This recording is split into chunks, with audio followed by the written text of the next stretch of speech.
the call to counter the anti-government protests this week from Kakamega to Kirinyaga to Kisii and Laikipia. The MPs from the ruling party staged protests against the demos as instructed by a parliamentary group meeting at State House earlier this week. Speaking in Kakamega, UDA Secretary General Cleophas Malala told opposition leaders to give President Ruto time to implement the Kenya Kwanza manifesto. Tafadhali wapatie rais nafasi afanye kazi yake. Yeye ameingia juzi katika ofisi, apewe nafasi afanye kazi yake kama rais wa Jamhuri ya Kenya. Mambo ya kumtisha kwamba mnataka kuleta maandamano ndio mpate handshake. Watu wa Kakamega wamesema hawataki maneno ya handshake. Kakamega town is very peaceful. Watu wanaendelea na biashara yao. Hali ya usalama iko shwari. Na tunataka kusema Kakamega sisi hatutaki maandamano. Zekani that the cost of living ama bei gharama ya maisha itashuka chini kwa kuvaa sufuria kwa kichwa. Haiwezekani. It is not possible. The best thing is let us support the government. There is no single nation that was built by people demonstrating, picketing and acts of hooliganism in the streets. It will take a man or a woman to build up a vision. Ajiri watoto wetu. MPs to some pictures that were the order of the day yesterday in the city center as traders closed businesses over fear of looting. Now, the Nairobi Central Business District was deserted as most businesses closed down under fears of violent protests. Here are some of the pictures from the city center yesterday.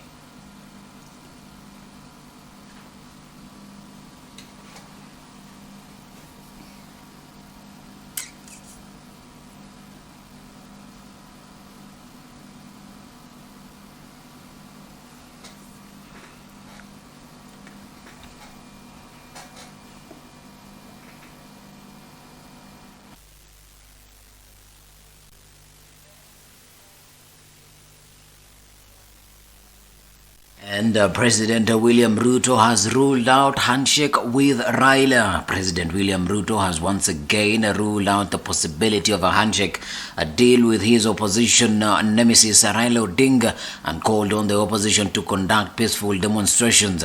Speaking in Kericho, the president said his government will not condone the destruction of property and the paralyzing of businesses. Anaitwa nani? Kama mko na matatizo, kuna njia ya kisheria ya kuendelea. Tulikubaliana na wao ya kwamba tuongee. Sijui kama tunaelewana.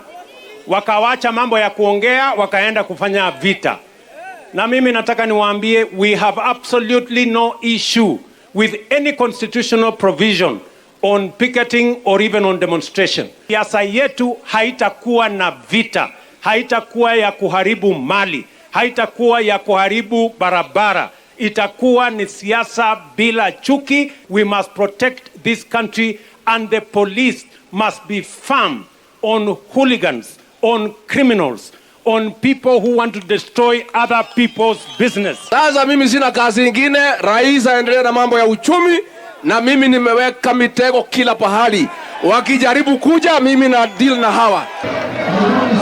Tumeanza kukula mahindi mbichi huku.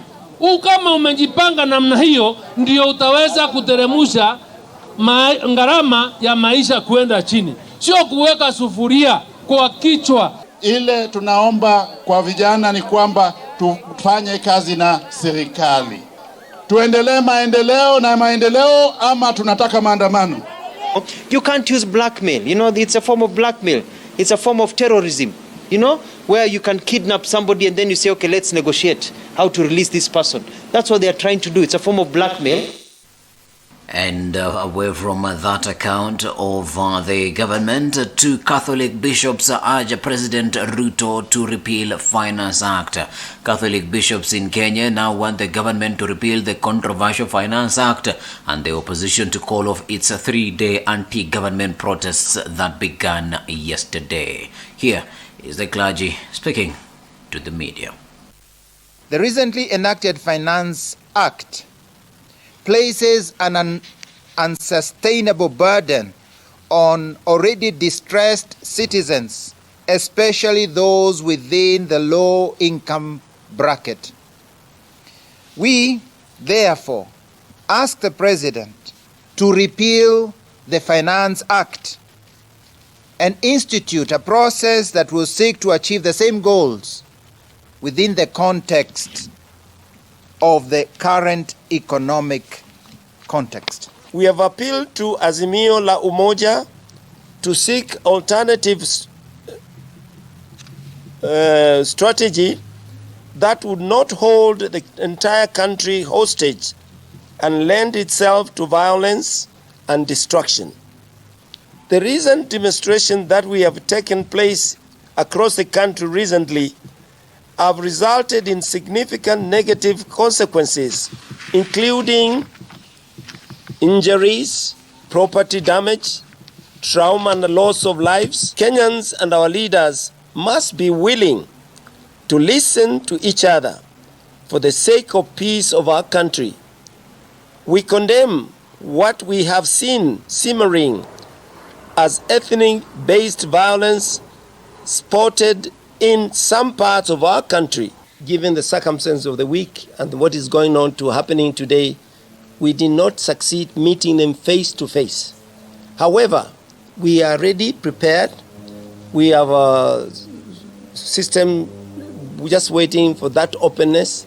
But we also do understand the stress they're going through at this particular moment. We demand the failed bipartisan talks should be resumed in a different context that brings on board the religious leaders and some eminent persons and bodies. We believe that there is no problem, however difficult, that cannot be resolved through dialogue.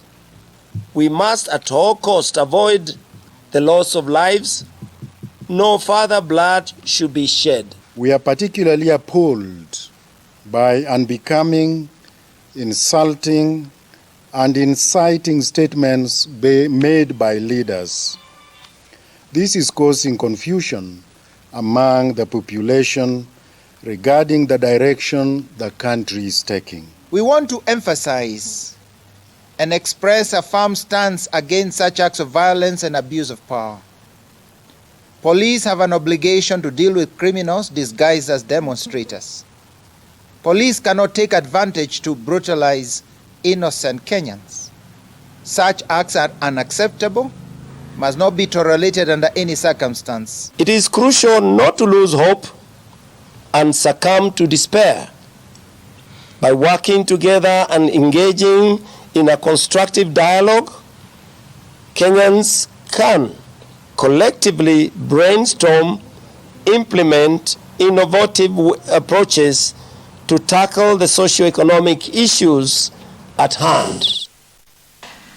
And away from the bishops to another story here, and it is about Nakuru West MP Samuel Arama draws a gun in public, and drama ensued in Nakuru when Nakuru West Member of Parliament Samuel Arama engaged in a gun drama as he threatened to shoot protesters. Arama claims that the protesters had threatened to destroy properties within the Nakuru Central Business District. Kitu ya kushangaza ni kwamba hii watu si maandamano wanafanya. Sasa wameanza kuharibu vitu ya watu. Hata kwa hoteli yangu huku chini wameenda wamepomoa. Na sasa juzi nilikuwa nimeona watu wakiongea wakisema maandamano inatakikana kuwa ya amani. But hii maandamano si ya amani. Siwezi kukubali vitu zangu nimejenga watu waanze kupomoa for no reason. Because mimi sijaelewa ni kwa nini. Tangu asubuhi hali haijakuwa mzuri. Kuna vijana wawili washapigwa risasi. Mmoja amepelekwa hospitali kama anapumua kidogo. Kuna mtu wa boda naye ameuliwa hapa Stima Line karibu na Mazembe ground. So huku chini situation yenyewe iko ni vijana dhidi ya polisi. Mtoto wa miezi 7 amepigwa tear gas, ameshindwa kupumua. Na mimi sina chochote, sina mbele wala nyuma. Wa polisi wanakuja wanapiga tu tear gas kwa plot ndani. Kwa hiyo maandamano ilikuwa tu ya amani. Mpaka place ilifika tulikuwa yani watoto walikuwa wametoka wote nje. Sasa tulikuwa najua wanatumia live bullet. wakaanza kuachilia. So hapo ndo niliona mwenzangu mwenye alikuwa kando ameanguka akakufia hapo. Mimi nikaangalia mkono ndo nikapata inatoa damu. And away from that, now to Embakasi East MP Babu Owino arrested, and at least 9 opposition leaders and their associates were arrested during day one of the country-wide opposition protests.